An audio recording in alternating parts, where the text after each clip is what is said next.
Bonjour, c'est Priscilla, bienvenue par ici. Aujourd'hui on se retrouve pour peindre ensemble ce petit cyprès en tout juste quelques minutes. Pour le matériel, tout sera listé en barre de description. Je commence avec du vert, dans une consistance pas trop diluée. Et je viens faire des petites touches, aussi irrégulières que possible, pour poser la forme globale de mon arbre.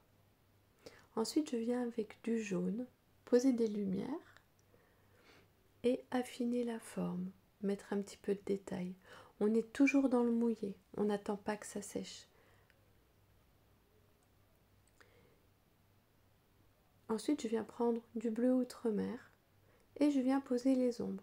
Désolée, j'ai encore pas trouvé le bon positionnement pour mon objectif. Là, je suis sur un papier 100% coton, artisanal, qui garde bien l'humidité.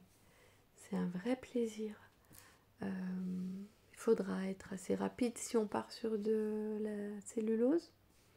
Les fusions ne seront pas aussi fortes, mais ça se tente. Je vous conseille quand même un papier coton pour pouvoir travailler dans le mouillé, parce que c'est ce qu'on fait tout le long de cet exercice. Donc voilà, je pose du bleu sur le côté opposé au jaune. Je reviens un petit peu sur le devant de temps en temps, parce qu'il y a des ombres un petit peu partout, sous chaque branche. Et là, on vient faire le tronc. Bon, j'ai essayé de prendre du terre d'ombre mélangé avec un restant de bleu dans ma palette.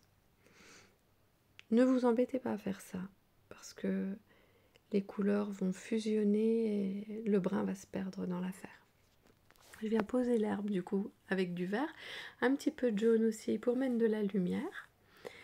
Et puis de l'autre côté de l'arbre, on vient poser du bleu pour faire l'ombre de l'arbre. Là, je suis venue retravailler mon tronc, mais voilà, encore une fois, c'est plus que superflu. Quand ça veut pas, ça veut pas.